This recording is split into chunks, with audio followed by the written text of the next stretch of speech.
নমস্কার বন্ধুরা, শ্রাবণী রান্নাঘরে আপনাদের সবাইকে স্বাগত জানিয়ে আমি আবারও একটা রান্নার ভিডিও নিয়ে আপনাদের সামনে চলে এসেছি।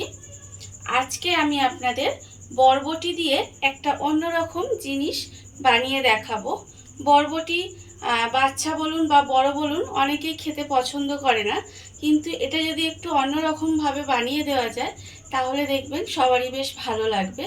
তাহলে এই রান্নাটা আমি কিভাবে বানাবো সেটা আপনারা একবার দেখে নিন। রান্নাটা করার জন্য আমি প্রথমে এখানে গ্যাসটা অন করে একটা কড়া বসিয়ে দিয়েছি।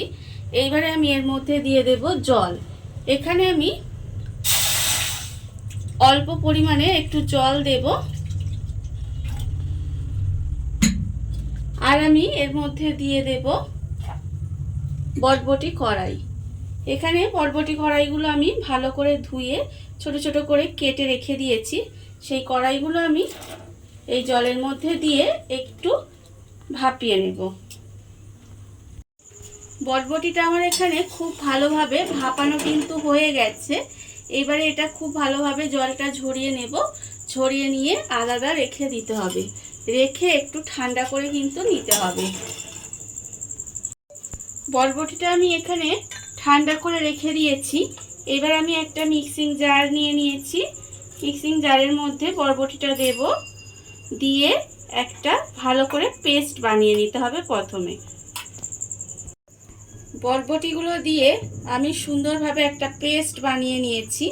এইবারে পেস্টটা কিন্তু একটা জায়গার মধ্যে ঢেলে নিতে হবে। প্রথমে পুরো পেস্টটা আমি আগে জায়গাটার মধ্যে ঢেলে নেব। বরবটির পেস্টটা আমি এখানে ঢেলে নিয়েছি। এইবারে আমি এর মধ্যে দিয়ে দেব আন্দাজ মতো একটু নুন দেব, আমি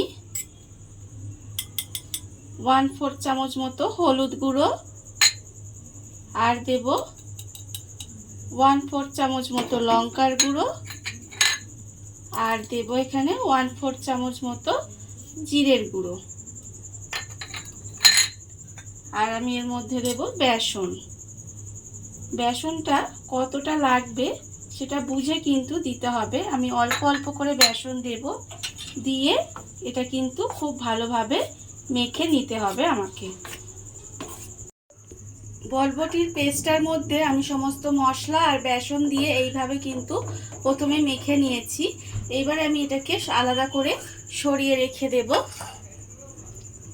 আর আমি অন্যদিকে গ্যাসটা কিন্তু আবারও অন করে দেব, নিয়ে একটা কড়া বসিয়ে দিলাম। এবার আমি এর মধ্যে দিয়ে দেব সর্ষের তেল। এখানে আমি বেশ অনেকটা পরিমাণে কিন্তু সর্ষের তেল দিলাম, দিয়ে এবারে তেলটাকে আমি একটু গরম হতে দেব। তেলটা আমার যতক্ষণ গরম হচ্ছে ততক্ষণ আমি যে বরবটির পেস্টটা বানিয়ে রেখেছিলাম তার থেকে কিন্তু গোল গোল করে আমি একটু এরকম গড়ে নেব। তার জন্য কিন্তু আমি এখানে হাতে একটু তেল মাখিয়ে রেখেছি। এইরকম গোল গোল করে প্রথমে আমাকে একটু বানিয়ে নিতে হবে। ঠিক এইভাবে দেখুন বানিয়ে আমি কিন্তু এখানে আলাদা করে সরিয়ে রেখে দেব। এইভাবে প্রথমে কিন্তু আমাকে এইভাবে আগে কোপ্তার মতো করে গোল গোল করে বানিয়ে রেখে দিতে হবে। এই বলগুলো আমার বানানো হয়ে গেছে, আর অন্যদিকে কিন্তু তেলটাও গরম হয়ে গেছে। এইবারে তেলের মধ্যে আমি একটা একটা করে এইভাবে দিয়ে দেব, দিয়ে কিন্তু প্রথমে আমাকে একটু লাল করে ভেজে নিতে হবে। আর একসঙ্গে আমি কিন্তু অনেকগুলো দেব না, অল্প অল্প করে দেব, দিয়ে একটু লাল করে ভেজে তুলে নিতে হবে। গোল বলগুলো আমার লাল করে ভাজা হয়ে গেছে। এবারে এটাকে আলাদা করে আমি একটু তুলে রেখে দেব। এইভাবে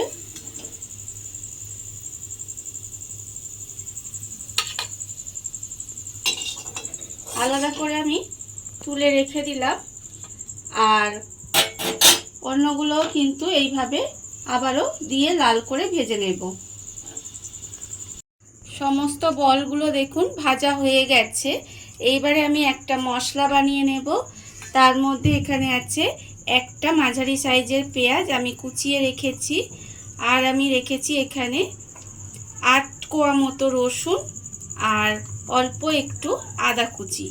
এবারে এটাকে আমাকে দিয়ে একটা সুন্দর পেস্ট বানিয়ে নিতে হবে। প্রথমে মশলাটা আমার এখানে দেখুন এরকম পেস্ট হয়েছে। এবারে আমি এটা রেখে দেবো, আর যে বলগুলো আমি ভেজে নিয়েছিলাম সেই তেলের মধ্যেই আমি রান্নাটা করব। সেই তেলের মধ্যে আমি দিয়ে দেব প্রথমে অল্প সামান্য একটু ঘি। একটা চামচে হাফ চামচ পরিমাণে আমি এখানে ঘি দিলাম।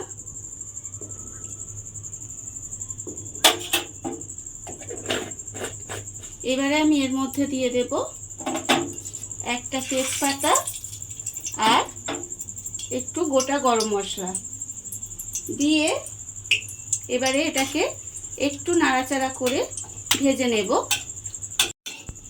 তেজপাতা আর গোটা গরম মশলাটা দিয়ে আমি একটু নাড়াচাড়া করে ভেজে নিয়েছি। এবার আমি এর মধ্যে দিয়ে দেব যে মশলাটা আমি পেস্ট করে রেখেছিলাম পেঁয়াজ আর আদা রসুন, সেটা কিন্তু আমি এর মধ্যে দিয়ে দেব।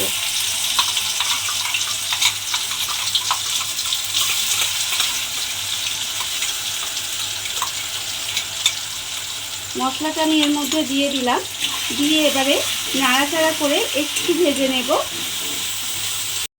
মশলাটা আমি একটু ভাজা ভাজা মতো করে নিয়েছি। এইবারে আমি এর মধ্যে দিয়ে দেব আন্দাজ মতো নুন, আর দেব আমি অল্প সামান্য একটু চিনি,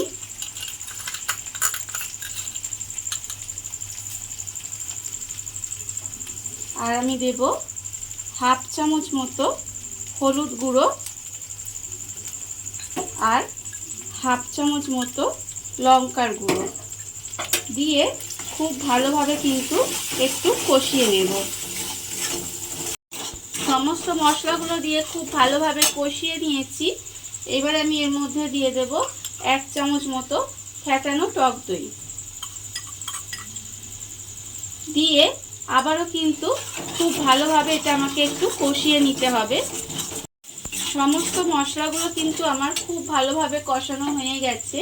এবার আমি এর মধ্যে দিয়ে দেব যে মিক্সিটার মশলাটা ছিল সেই মশলা ধোয়া জলটা আমি একটু এর মধ্যে দিয়ে দিলাম, আর আমি এর মধ্যে আর একটু জল দেব,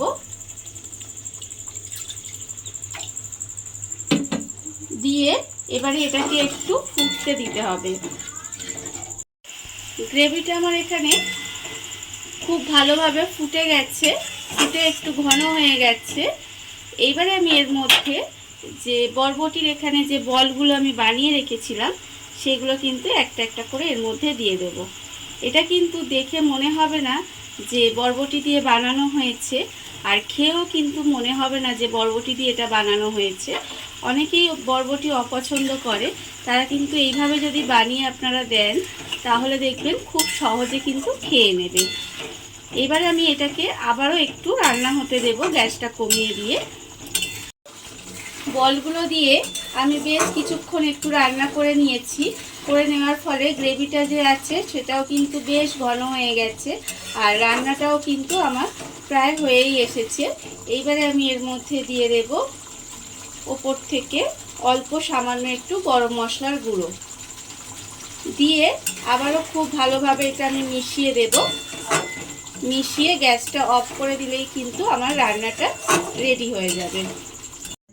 দেখুন বন্ধুরা, বাড়িতে থাকা অল্প সামান্য কিছু উপকরণ দিয়ে কত সুন্দর একটা বরবটির অন্যরকম রেসিপি তৈরি হয়ে গেছে। এটা কিন্তু দেখেও আপনারা বুঝবেন না যে বরবটি দিয়ে বানানো, আর খেয়েও কিন্তু বুঝতে পারবেন না, এতটাই ভালো খেতে হয়। আর যারা বরবটি খায় না তাদের কিন্তু এইভাবে বানিয়ে দিতেই পারেন, খুব ভালোভাবে তারা খেয়ে নেবে। আর এই ভিডিওটা যদি আপনাদের ভালো লেগে থাকে তাহলে লাইক করবেন, কমেন্ট করবেন আর সাবস্ক্রাইব করবেন আমার চ্যানেলকে। আজ এই পর্যন্ত, নমস্কার।